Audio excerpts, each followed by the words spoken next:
Hello. আগের লেকচারে আমরা দেখলাম যে ল্যাচিং আনল্যাচিং সার্কিট কীভাবে কাজ করে। ল্যাচিং আনল্যাচিং সার্কিট আমরা আরেকটি কমান্ড ইউজ করে করতে পারি, সেটি হচ্ছে সেট এবং রিসেট। সেক্ষেত্রে আমাদের আউটপুটকে হোল্ড করার জন্য কোনো কন্ট্যাক্ট ইউজ করা লাগবে না, কোনো ব্রাঞ্চ আমাদের সেভাবে প্রোগ্রাম করা লাগবে না। তো এটি হচ্ছে সিম্পল ওয়ে। তো প্রথমে আমরা এখানে একটা পুশ বাটন নেব। এটি আমরা ধরলাম পুশ বাটন বা স্টার্ট বাটন, এবং আউটপুট হচ্ছে আমাদের একটি মোটর।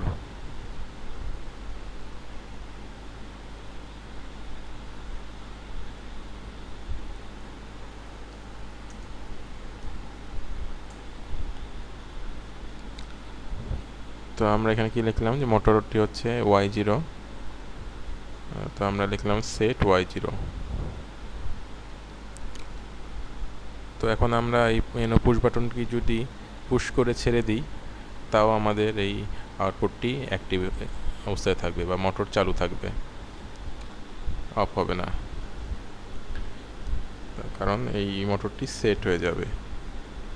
এবং এই মোটরটিকে অফ করতে হলে আমাদের কী করতে হবে, এই মোটরটিকে রিসেট করতে হবে। সেই জন্য আমাদের আরেকটি কন্ট্যাক্ট ইউজ করতে হবে। এখানে আমরা আরেকটি কন্ট্যাক্ট নিই, এটাও একটি কন্ট্যাক্ট, এটা দিলাম হচ্ছে x2। এটি আমাদের স্টপ বাটন হিসেবে কাজ করবে। তো এখানে আমরা কমান্ড লিখবো হচ্ছে রিসেট, RESET। কাকে রিসেট করবে? y0 কে, y0।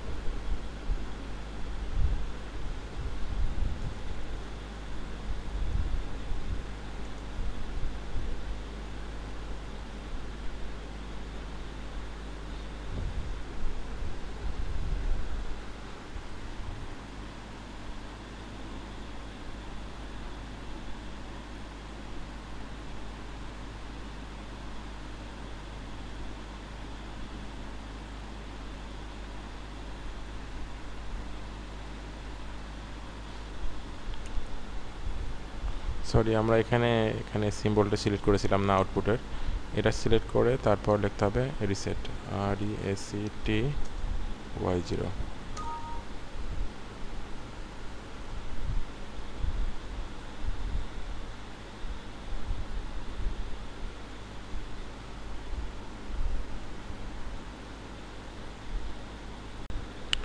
সরি, আমি একটু ভুল করেছি, সেটি হচ্ছে আমাদের এখানে আউটপুট কয়েল নিতে হবে এবং রিসেট কমান্ড হচ্ছে RST।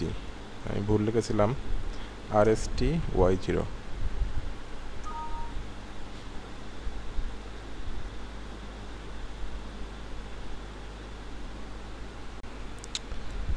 সরি, আমরা ভুল সিম্বল সিলেক্ট করেছিলাম। এটি হবে হচ্ছে এই যে আউটপুট রিসেটের হচ্ছে এই কয়েল, এটি সিলেক্ট করে আমাদের লিখতে হবে RST y0, এন্টার। তো এখন এই প্রোগ্রামটি আমরা রান করব। এটি হচ্ছে আমাদের স্টার্ট বাটন, এটি হচ্ছে স্টপ বাটন, এবং y0 হচ্ছে আমাদের আউটপুট, ধরতে পারি একটি মোটর বা পাম্প। তো আমরা ইচ্ছা করলে এখানে লিখে দিতে পারি কমেন্ট হিসেবে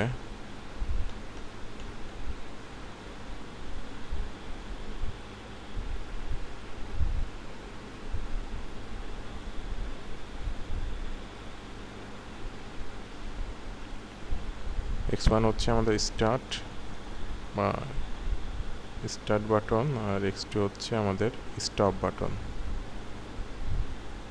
এবং y0 হচ্ছে আমাদের আউটপুট, এটি হচ্ছে মোটর।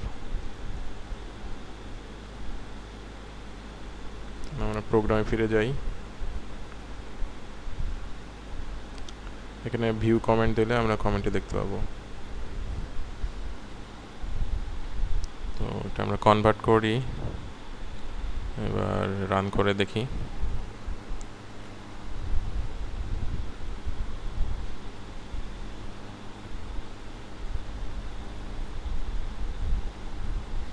আগে আমরা স্টপ বাটন দেখেছিলাম যে এনসি কন্টাক্ট ইউজ করেছিলাম, কিন্তু এখানে রিসেট করার জন্য আমাদের এখানে এনও কন্টাক্ট ইউজ করতে হবে, এনও পুশ বাটন।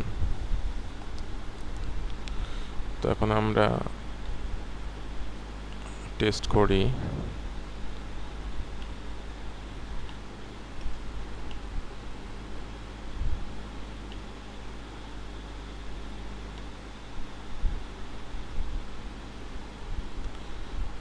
ইনিশিয়ালি আমরা দেখতে পাচ্ছি যে Y0 রিসেট এটা অ্যাক্টিভ হয়ে আছে, কারণ ইনিশিয়ালি আমাদের মোটরটি অফ আছে, সেই জন্য এটি রিসেট অবস্থায় আছে, তো এটি অ্যাক্টিভ হয়ে আছে। তো এখন আর মোটরকে অন করতে হলে আমরা কি করতে হবে, স্টার্ট বাটন ক্লিক করতে হবে। এটি হচ্ছে পুশ বাটন। তো X1 ফোর্স অন করলাম, পুশ করে ছেড়ে দিলে আবার পুশ বাটনটি আগের অবস্থায় ফিরে আসবে, মানে ফোর্স অফ হয়ে যাবে। অফ হয়ে গেছে, কিন্তু আমরা দেখতে পাচ্ছি যে আমাদের মোটরটি অ্যাক্টিভ অবস্থায় আছে, মানে মোটর চলতেছে। আর মোটরকে অফ করতে হলে কী করতে হবে, আমাদের রিসেট করতে হবে। রিসেট করার জন্য আমাদের X2 এই এনও পুশ বাটনটি বা স্টপ বাটনটি পুশ করতে হবে। তো এটা X2 ফোর্স অন করলাম, দেখতে পাচ্ছি মোটর অফ হয়ে গেছে, মানে রিসেট হয়ে গেছে। এখন এটা যেহেতু পুশ বাটন, পুশ করে ছেড়ে দিলে ফোর্স অফ, এটা আবার অফ হয়ে যাবে। অফ হয়ে গেল, আমরা দেখতে পাচ্ছি নো চেঞ্জ, মানে এটি রিসেট অবস্থাতেই আছে। তো এইভাবে আমরা সেট এবং রিসেট কমান্ড ইউজ করে আমরা মোটর অন অফ করতে পারি। এটি আমাদের ল্যাচিং এবং আনল্যাচিং সার্কিটের মতন এটি কাজ করবে। ধন্যবাদ।